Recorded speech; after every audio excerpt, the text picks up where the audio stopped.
On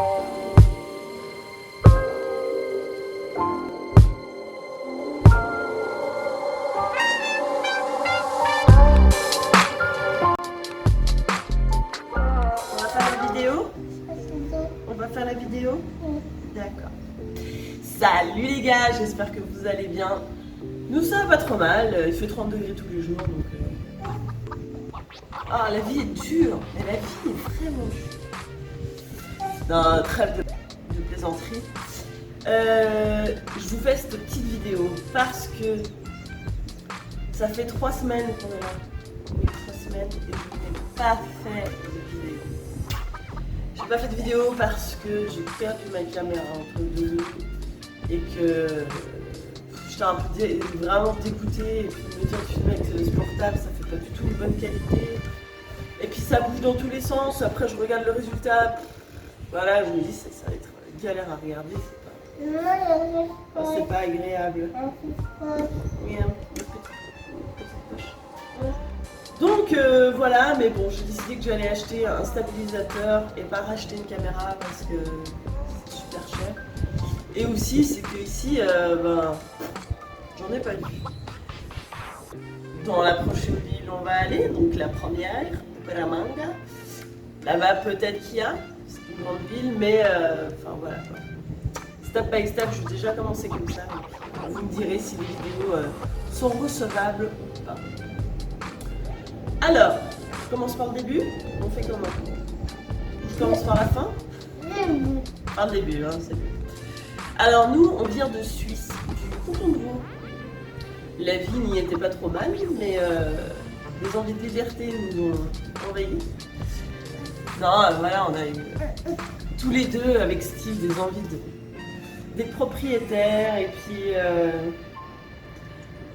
quand t'es pas riche, quand t'as pas une somme extraordinaire et que tu as des envies extraordinaires, voilà, c'est un petit peu compliqué. Et il faut savoir qu'avant de venir en Colombie, on était en Espagne. Et que ça fait déjà en fait une année qu'on est parti. Et je suis dégoûtée en fait, j'y ai pensé après, que j'aurais pu commencer les vidéos quand on est parti de Suisse vraiment pour aller en Espagne, parce que ça aurait pu être intéressant, étant donné qu'on a appris beaucoup de choses sur l'achat de terrain, en Espagne en tout cas, même si pour la suite ça t'aide de toute façon aussi. Mais voilà, donc si vous avez 2-3 questions sur l'achat de terrain en Espagne, n'hésitez pas à les mettre en commentaire. Là il y a un dessin animé, mais je peux pas mettre le son. Sinon après la vidéo, j'entends plus. Enfin les gens ils vont pas m'entendre. Voilà. Donc voilà, on est parti une année, mois d'août passé, ça fait 1 an. Et pourquoi on n'y est pas resté, ce serait trop long à expliquer. Enfin voilà, mais c'est pas trop long, c'est qu'on avait toujours cette envie d'Amérique du Sud et qu'on avait les pétoches. Du coup, il y avait les pétoches, mais il y avait aussi le fait d'être loin de la famille. C'est surtout ça pour ma part. En fait, c'est ça. Parce qu'il y aurait la famille à côté, voilà, je serais partie tout de suite. Hein. On serait parti directement. Bon, donc nous voilà en Espagne. Dans le sud, en Andalousie, on a bougé, on est monté jusqu'à Valence, visité un tas de terrains, donc on a compris beaucoup de choses, compris aussi que si tu respectais la marche à suivre administrative, t'as pas de raison de te faire entuber, parce que ça aussi on a entendu plein de fois, oui mais vous allez vous faire entuber, non, alors là maintenant je pense pas que tu puisses vraiment te faire entuber si tu fais les choses correctement.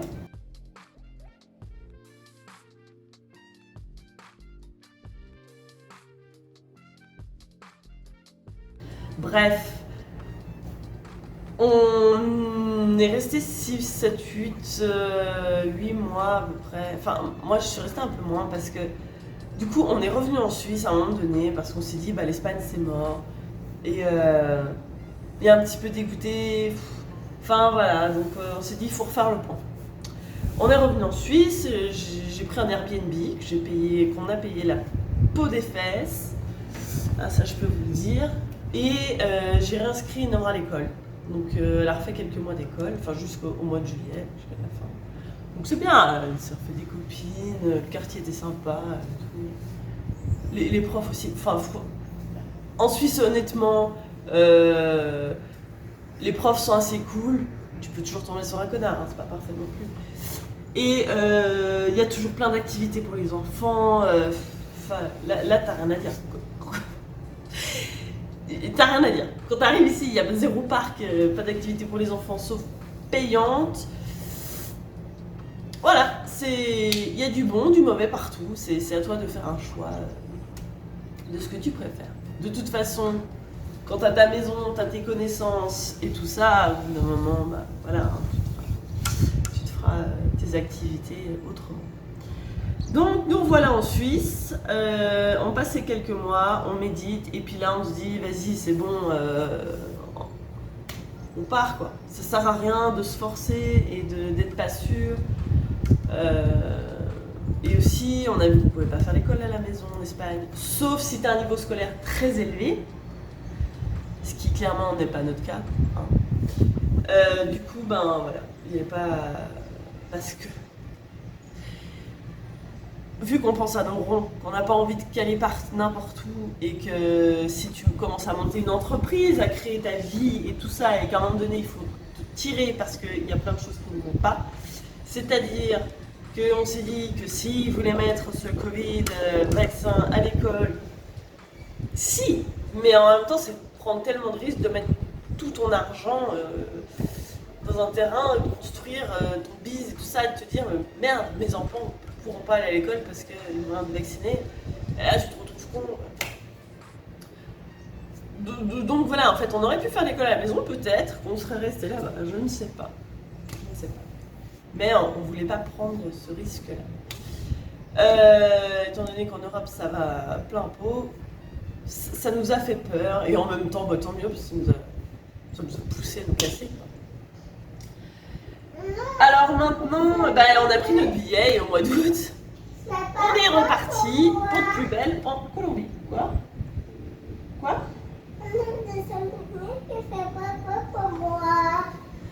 Alors là, j'ai pas compris, Nono, tu aimerais quoi? Un dessin animé qui fait pas peur pour moi. Tu veux un autre dessin animé qui fait pas peur pour toi? Oui. D'accord, tu aimerais présenter Pinet et Coussin et Titite à la caméra? Enfin aux gens. Tu nous montres Pinet et Coussin à qui j'ai réussi à mettre une housse. C'est un coussin en graines de lin, mais monsieur ne voulait pas de housse jusqu'à maintenant et le truc était absolument immonde. Mais plus ça pue, mieux c'est. Voilà. Donc, revenons à nos moutons. Mais t'as déjà un dessin animé, pourquoi tu veux que je t'en remette un autre? Bref, restons concentrés, qui est une chose que j'ai de la peine. Donc, nous voilà arrivés en Colombie après 12 heures d'avion, Genève-Madrid, Madrid-Bogota, qui a été miraculeux. Il faut savoir qu'on a un Roméo bouclette un petit peu spécial, relou à ses heures perdues. Il faut le savoir. Et là, on est parti à 11h30 le matin. Il nous a fait la sieste de midi dans les Genève-Madrid. Il nous a fait la sieste. On arrive à Madrid, on casse la croûte, machin, on court un petit peu. On remonte dans l'avion. Sheila me fait sa sieste 4 heures. Bon, déjà qu'elle demande le pas. Lui, il a joué par-ci par-là, mangé des conneries. Et j'ai dit, je l'ai couché à 8h. Alors, je le couche, machin, et puis je lui dis, allez, je me dis, tente le tout pour le tout. On fait comme à la maison. Je lui fais son petit lit, machin. Et je lui dis, allez, Roméo, au lit. Et là, il a dormi jusqu'à Bogota. Les 10 heures se sont pas trop mal passées. Je vais vous donner mes petites astuces avion, parce que je pense que ça peut peut-être aider certains. Ce que je recommanderais le plus, enfin il y a 2 choses, ou 3. Le coussin d'allaitement. J'ai pris 3 coussins d'allaitement. Non, j'en ai pris 2. Et Nora, elle avait le. Je ne l'ai pas là, mais le petit. Un truc cou là. On se comprend. Une capuche. Enfin, bref. Elle avait ça. Donc ça prend moins de place. Mais 2 coussins d'allaitement à la douane. Je me suis dit, ils vont me faire chier. Bon, ils vont pas faire chier. Plus chacun 3 petites polaires. Style petite couverture polaire, pas très épaisse, hein, mais ça suffit. Parce que dans l'avion, ils t'en donnent, mais bon, t'as jamais assez chaud, alors voilà.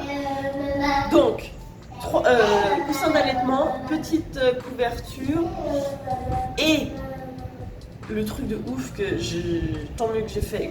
J'ai trop rempli, mais après je me suis dit, heureusement que j'ai fait ça. J'avais acheté plein de conneries à manger. Voilà. Ah non, brosser les dents. Avec la brosse à dents. Électrique.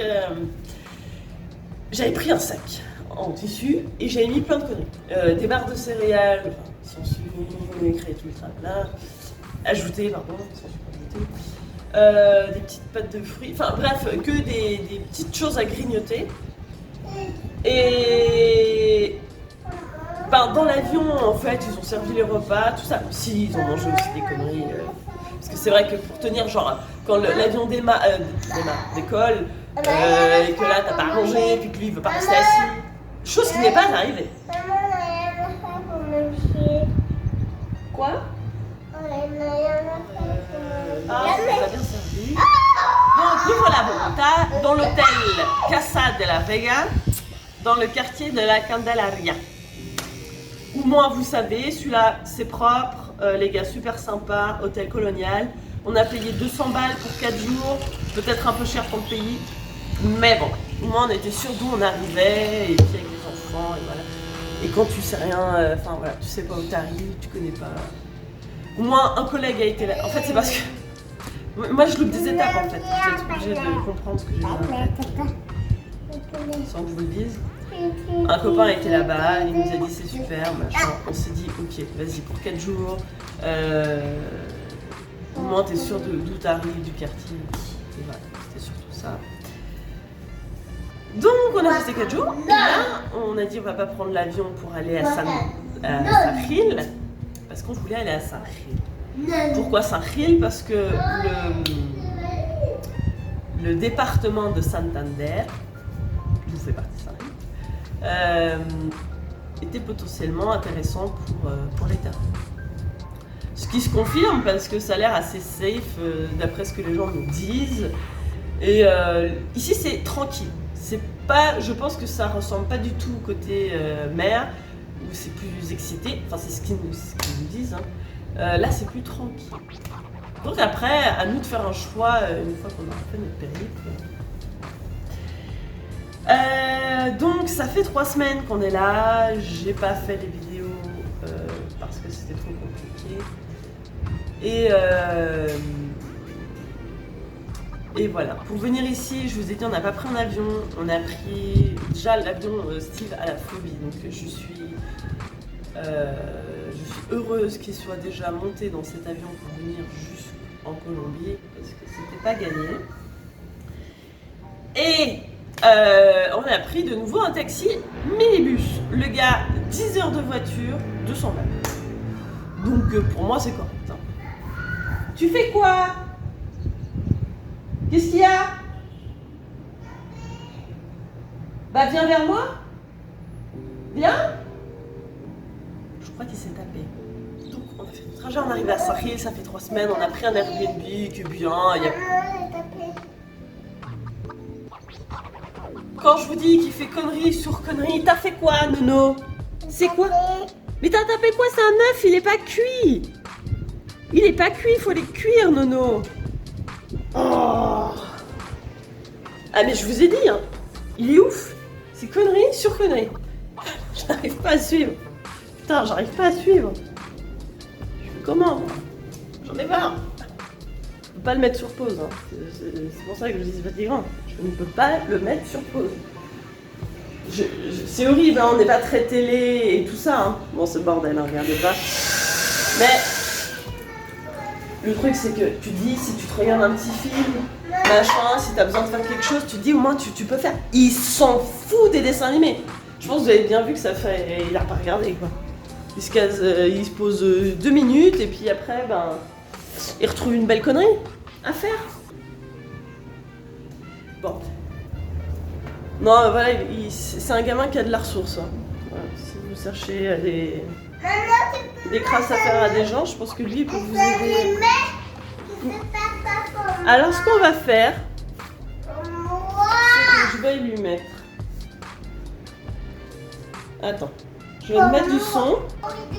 Je vais fermer un peu l'histoire parce qu'il voit rien. Nono, t'attrapes. Poussin, Kinae, Titit. On va fermer.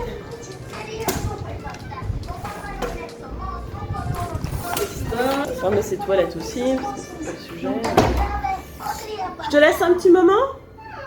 Je vais à la cuisine. Des petites Dijo claquettes. que no hay problema si no puede formar un nexo monstruo. Está feliz de tener un amigo. Bon, je vais essayer de trouver un autre endroit parce que je ne sais où me mettre. Je ne sais où me mettre. Je vous disais, on a pris un minibus, taxi minibus jusqu'à Saint-Riel. C'était, mais là, de nouveau, Nono qui a toujours de la ressource pour péter un plomb. Là, il a fait 3 siestes.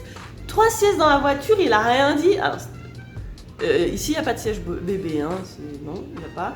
Même si nous, on va en acheter un juste pour Roméo parce que dès que tu freines, machin, il tombe. Voilà, puis je veux pas être tout le temps derrière avec lui. Et pour le moment, je vais derrière, puis je le tiens, mais c'est vrai qu'il se pète la gueule. Et puis Chilam, je lui mets un coussin sous les fesses avec la ceinture juste sur le ventre. Et Nora, les grands, me met la ceinture normale.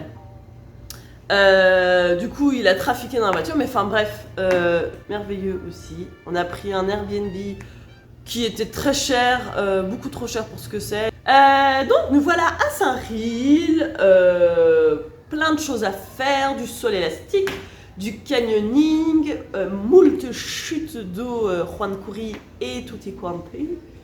Un parc très joli.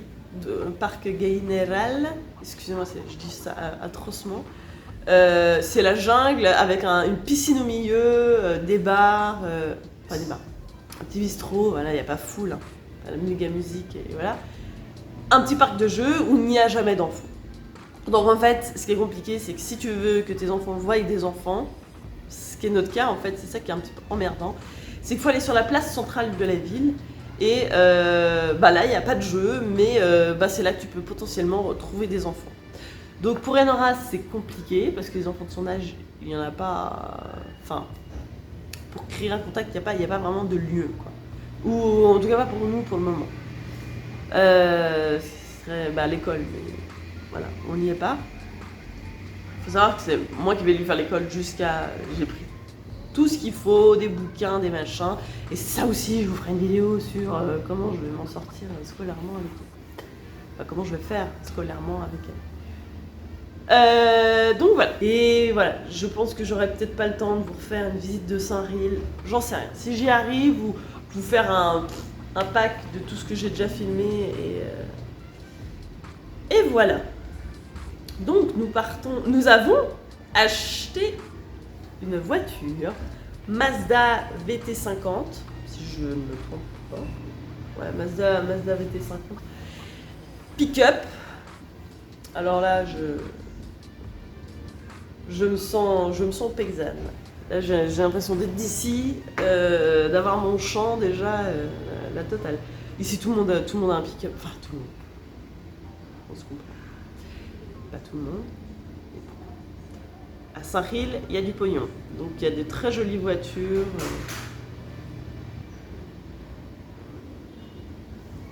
Il y a de très jolies voitures. Donc voilà, on a acheté notre pick-up. Le choix était difficile. En fait, on aurait eu plus d'argent, on aurait acheté une Toyota Grande, voilà. Parce qu'on a beaucoup de voyages.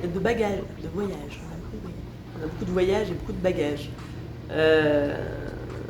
Le problème, c'est que tu mets pas... Je vous montre à peu près le nombre de valises qu'on a. Tu mets pas tout ça dans n'importe quelle voiture, quoi. C'est ça le problème. Il y a 1, 2, 3, 4, 5, 6 grosses valises. Et 1, 2, 3, plus encore mon sac à dos et des broutilles. De petites valises. Donc autant vous dire que ça rentre pas dans n'importe quelle bagnole. Et que ces grosses Toyota, enfin ces grosses voitures à gros coffres, soit on aurait dû acheter à Bogota, parce que là-bas t'as vraiment le choix. Donc je vous le recommande, si vous venez ici, que vous voulez acheter une voiture, achetez-la à Bogota. Un, c'est moins cher, et deux, t'as plus de choix, quoi. Donc voilà, petite erreur qu'on a faite. Ensuite de quoi, pour acheter une voiture avec un simple visa touristique d'entrée dans le pays, tu peux acheter une voiture. Ça, voilà. Après, je vous ferai une vidéo aussi sur ça pour les voitures et pour pas te faire avoir. Il y a beaucoup de voitures volées et tout ça, donc il y a 2-3 choses à vérifier. Il y a des trucs que tu peux vérifier sur internet. Enfin voilà. Donc nous, on a regardé tout ça et puis ben voilà. On l'a acheté à Bucaramanga et le mec, pour finir, Steve a été 2 fois, ça n'a pas joué par rapport à l'argent. Et pour finir, le mec il est venu, on lui a donné la thune et puis tout était réglé. Donc Steve, on a acheté la voiture il y a 2 jours. Dans cette vidéo, je vais vous mettre une petite vidéo de notre véhicule. Et je vous en mettrai une le jour où on part parce qu'on a acheté, enfin Steve il allait acheter une espèce de grosse bâche qu'on met derrière pour que ce soit plus haut. Et alors il en existe plein de sortes avec des arceaux ici, ils mettent, ça fait vraiment comme une tente de gitan. Enfin voilà, t'as plein de choix de ce que tu veux, mais nous on va pas un truc non plus immense. Mais voilà, comme ça on peut entasser les valises. J'espère que cette vidéo sera pas trop longue ou trop chiante. Et du coup on a acheté cette voiture. Voilà, on s'est dit que pour l'avenir, de toute façon, il fallait un pick-up. Les routes ici, elles sont souvent niquées. Tu vas visiter des fincas, c'est souvent niqué, très pentu. Il pleut, ben voilà, quand il pleut, ben, il pleut très fort. Ça dure pas longtemps, mais il pleut très fort. Donc tu peux te retrouver un petit peu dans le caca. Et on s'est dit, ben c'est un investissement à long terme. Si on aurait acheté une voiture pas 4x4, voilà, on aurait dû la vendre à un moment donné pour racheter un pick-up après. Donc voilà notre petite histoire voiture. Donc, revenons à notre itinéraire. Nous allons partir de Saint-Gil, département de Santander, à Santa Marta. En passant par Bucaramanga. Alors peut-être qu'on va changer l'itinéraire, vous en voulez pas si on change. Normalement on a pris Bucaramanga, c'est sûr, parce qu'on a loué un truc là. On a réservé quelque chose. Là on va passer quelques jours parce qu'il nous faut la carte grise de la voiture. En fait il faut qu'il fasse le changement. Donc tu achètes ta bagnole, il y a la preuve de tout l'achat, tout ce que tu veux, il met même son empreinte et voilà.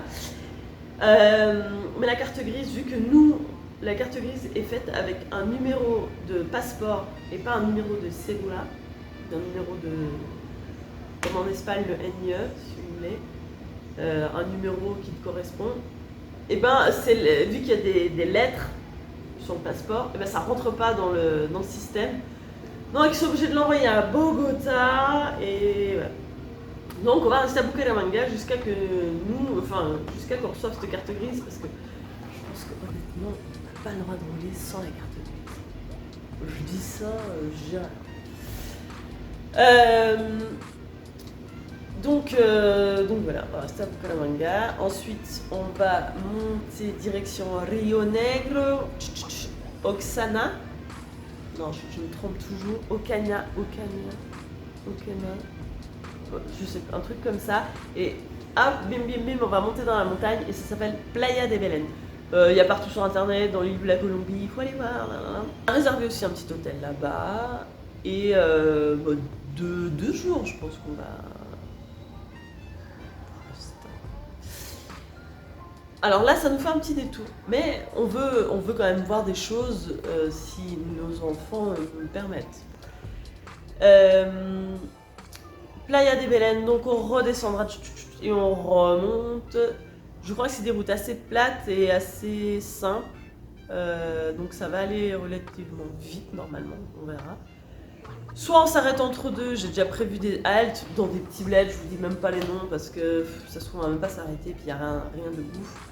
Mais donc voilà. Et la prochaine ville c'est Santa Cruz de Mompox et Santiago de Toulouse. C'est juste après. Là c'est Santiago de Toulouse. Ça sera vraiment quand on arrive au bord de mer. Là aussi, on va Airbnb, je crois, ou je sais pas. Les hôtels ont l'air assez chers. Hein. Tout là-bas, l'eau est belle, t'as les îles un peu plus loin. Enfin voilà, donc on va voir ce qu'on peut trouver de moins cher. De toute façon, on fait ça un petit peu à l'arrache, c'est vrai, parce que au final, tu sais jamais de quoi demain est fait et il y aura toujours quelque chose pour t'héberger. Hein. Il y aura toujours des hôtels, de la place. Donc, une fois qu'on est à Santiago, alors Santa Cruz de Mompox, ensuite Toulouse, et là, après, je pense qu'on va se taper quelques jours vers l'eau turquoise. Ce serait bête, honnêtement, de passer à côté. On va pas se le cacher. Et puis après, peut-être Carthagène, je sais pas, Santa Marta. Là encore, faut qu'on regarde aussi. Peut-être qu'on va se mettre dans un bled à côté. Je pense que c'est ce qui va se faire. Et voilà. Et quand on sera là-bas, on va tâter le terrain, à discuter avec les gens, les locaux, savoir si c'est dangereux ou pas, si on peut acheter ou pas. Parce que c'est surtout ça, je pense, le problème, c'est de se mettre au bon endroit. Pas de se retrouver avec des gens qui te raquettent ou j'en sais rien, quoi. Donc je sais que la frontière avec le Venezuela, c'est un petit peu chaud. Là-bas, on a entendu 2-3 bricoles, mais est-ce que c'était quelque chose d'avant? J'en sais rien. Il faut aller voir et se faire notre propre idée. Et voilà. Et le but final pour nous, hein, c'est de pouvoir trouver un endroit où on se plaît, acheter un terrain avec ou sans maison. Ici, il faut savoir que les maisons sont en terre et que nous, on adore. Que tu as plein de matériaux nobles, la pierre, le bois, ça te coûte rien. Il y a plein d'artisans qui te font des choses magnifiques qu'en Europe t'as plus ou qui te coûtent 2 bras, hein, même je dirais le corps. Et là, non, tu peux te faire des trucs avec du cachet. Donc ça nous fait vraiment kiffer. Ça, je vais pas vous le cacher. Et voilà, alors le but c'est de trouver ce terrain avec ou sans maison. Et aussi de penser à un business. Après, je peux pas vous dire qu'est-ce qu'on veut faire. Très joli dragon. Toi, il crache des flammes. Je peux pas vous dire exactement le business parce que ça dépend de où tu te mets, touristique ou pas. Est-ce que le tourisme va rester ou pas? Peut-être se diversifier dans diverses choses. Divers business, pas non plus trop s'étaler, mais enfin voilà. Donc on va regarder tout ça. Alors là, je crois que Nono essaie de dialoguer avec vous. Montre, tu voulais montrer quoi, Nono? Ça. Qu'est-ce que c'est? C'est un gars avec des flashs. Oh là là, mais attends, ils vont avoir peur. Moi je pense que non, ils vont avoir trop peur. Ouais, ils sont pas prêts. Donc voilà le projet final. Et puis si ça va pas, on rentre en Suisse en pleurant. Histoire. Donc j'espère que ça vous aura informé un petit peu, quoi. Si vous n'avez pas compris certaines choses ou si vous voulez avoir des détails sur l'Espagne, sur les trajets en avion, sur comment gérer les enfants en Colombie, les activités, tout ça, comment on occupe nos journées, enfin un petit peu surtout. Si vous avez des questions, franchement, mettez-les-moi en commentaire. Si je peux y répondre, j'y répondrai. Moi, en tout cas, je vous dis à très vite dans de nouvelles vidéos, j'espère, qui ne bougeront pas trop. Et peace les gars.